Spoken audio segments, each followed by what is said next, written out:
entering Skowhegan, Maine. It's August 30th, 1993, and we'll soon be approaching the Margaret Chase Smith home and museum, library.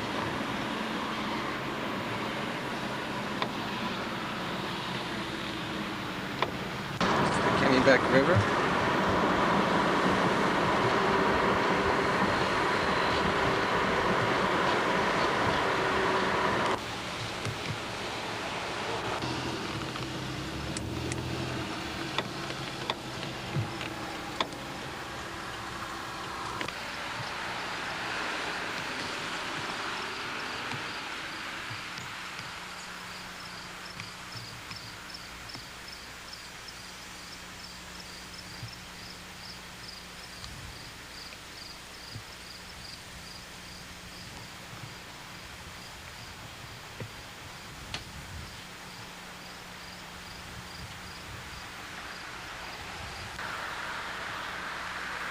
This is Senator Smith's home.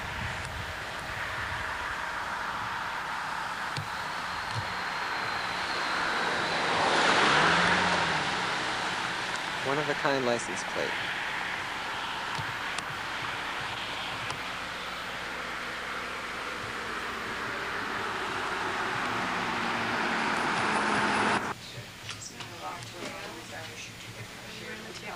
Her birthday is tomorrow, and her brother is up. So I wish I were here. Your walker is directly behind you. Are you taking a picture of the table? Look how great. And everything. It's beautiful. Oh, we are eating crab. Oh, yes. Oh, all right. That's fine. I guess.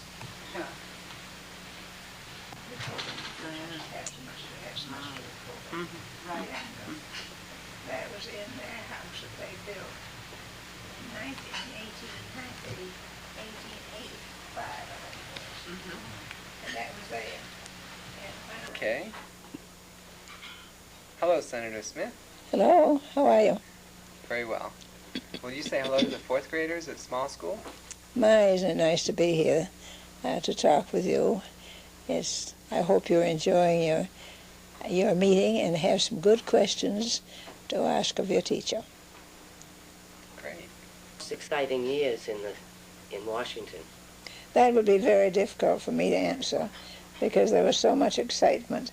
You see, I was there during the wars and during the changes, and it was exciting to me all the time that I was down there. Some days were more exciting than others. That's what I thought you'd say. Now, you were a teacher once in a one-room schoolhouse. Can you talk about that? That's exactly right. Can you imagine me being a teacher? Yes, I can. And a good one. I taught in a rural school just outside of Skowhegan for 28 weeks. And I thought that they had had it and that I had had it, that I was not a teacher, although I was recommended for further teaching. And I had, it was a school of several classes. You never know what they're going to ask, do you? No. And I liked the part that we played most with their questions because I was always surprised by them, and I think it was a great education for me. I didn't continue my teaching because I had not been to school to teach. But you enjoyed teaching. Oh yes, I enjoyed the children. And what was school like then at the one-room schoolhouse? Well, that was a pretty good school that I had. It was 5 miles out of Skowhegan. And I came home every Friday night and went back every Sunday night. And when I got down there Sunday night, I was until Wednesday counting the hours when I could go back home for the rest of the week. But it was interesting. I did not go to college, as you may remember, and it was a great addition to my education, a real addition. I found I couldn't answer questions if I hadn't been to school study. Could you talk about some of the famous people that you worked with while you were in the Senate? Maybe some of the presidents that you worked with? Well, there were so many of them. That's a difficult one, because I would not like to choose one over the other. You must remember that I was there for a good many years, and there was some, I was on some very prominent committees. I was on Appropriations Committee. In fact, had I stayed another term, I would have been chairman of the Senate Appropriations Committee. I was on the Armed Services Committee, which brought in, those were the days of the wars, and it was a fascinating experience. I was there during the many changes in government, and it's a little difficult for me to choose one over the other, but each one being exciting, being educational, being a test of what I had gotten in those back years. Now, your run for the presidency was at a time just following John Kennedy's death. Is that right? I don't remember. I didn't know that was following it. It was in that period sometime. No, I had no intention of running for Congress, for president. The young women in Illinois, outside of Chicago, called me one day and said that there was a group of young matrons, all having children, who did not want to send their children to the school with only the two who were running for president. And would I please be a candidate?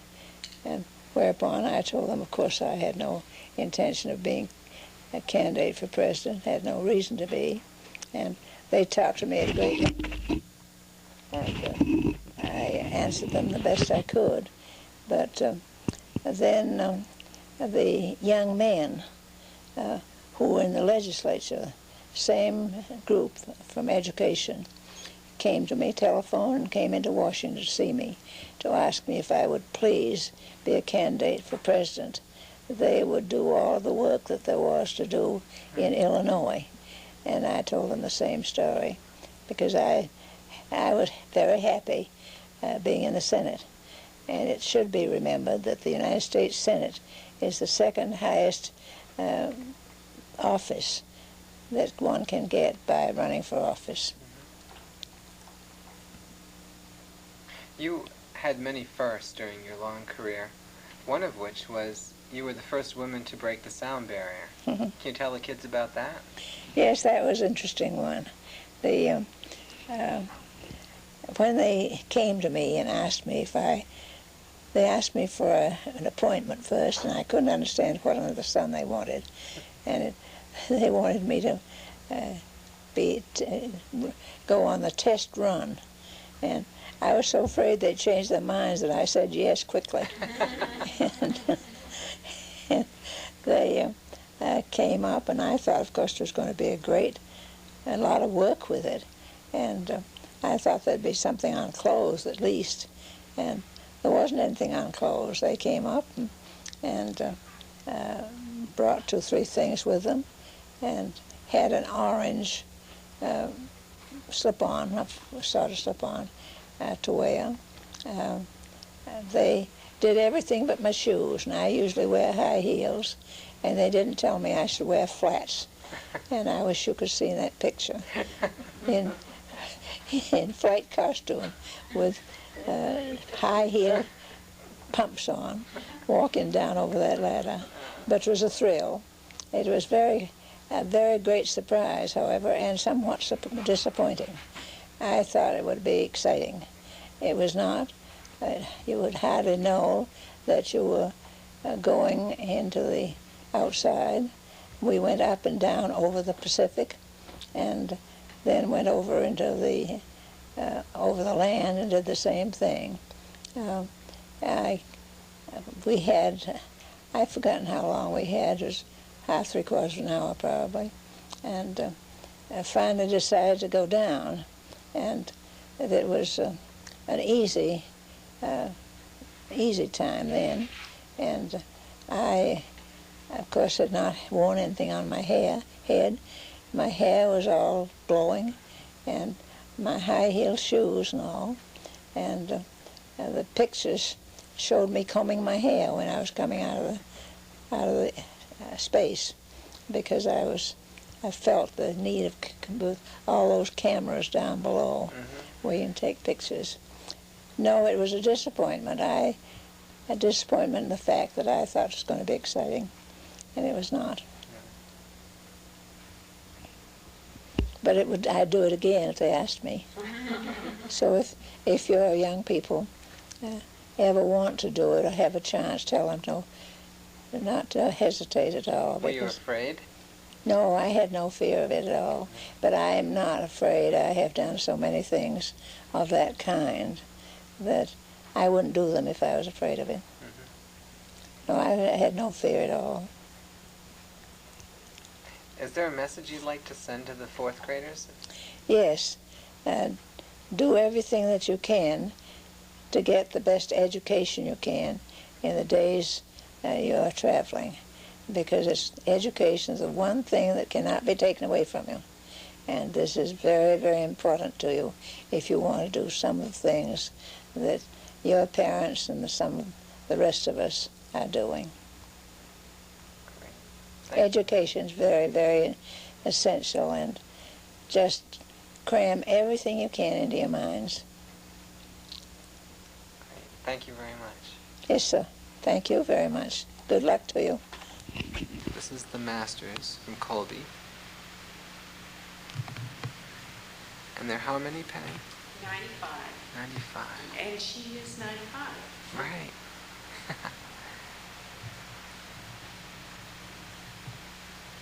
One is the doctoral hood from Colby. Honorary doctoral hood. The blue one.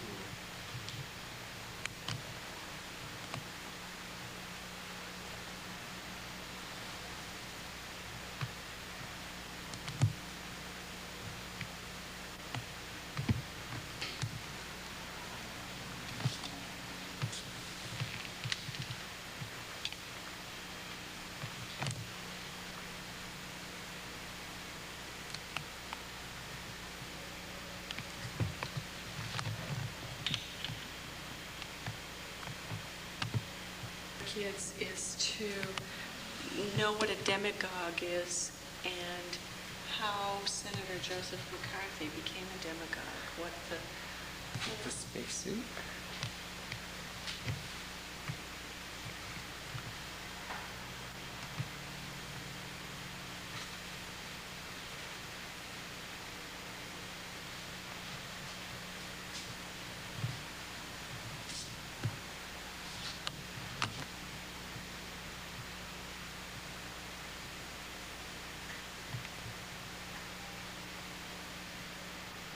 This was from Madame Shankar-Shek, and she remained very close friends. In fact, I think Madame Chang is still living, but she hasn't heard from her. But these were given to her from Madame Chang. There's a rose made just for her.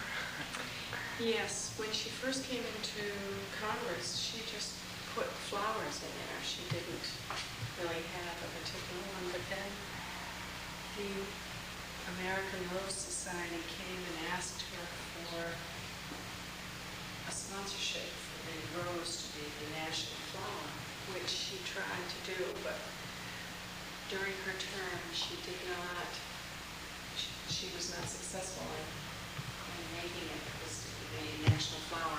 But after she was out of office, there was a resurgence and it did become